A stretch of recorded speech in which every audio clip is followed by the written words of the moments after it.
Central to the celebration of the Passover holiday is the Seder at the table with family and friends. And central to the Seder is the book we know as the Haggadah, which translates as the telling.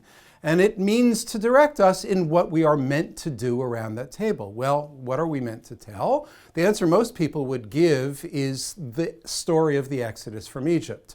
But if you look carefully at the Haggadah, you'll quickly find that almost none of the verses from the story of the Exodus as recounted in the Torah actually appears in the Haggadah. In fact, the Haggadah is a retelling based upon another retelling. The central text, the focus, is Deuteronomy 21's retelling of the Exodus story as it would be recounted in a short formula when Jews went up to Jerusalem for the presentation of their first fruits.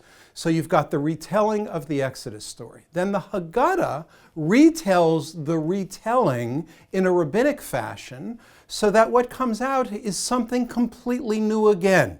The Seder, therefore, is the retelling of a retelling. And this is a very, very important lesson because 2,000 years before Lin-Manuel Miranda, in the brilliant representation of the story of Alexander Hamilton, made the point that we have to make a story our own by telling it ourselves, by retelling it in our own fashion. The rabbis understood that no story means anything unless it becomes yours, unless you retell it yourself.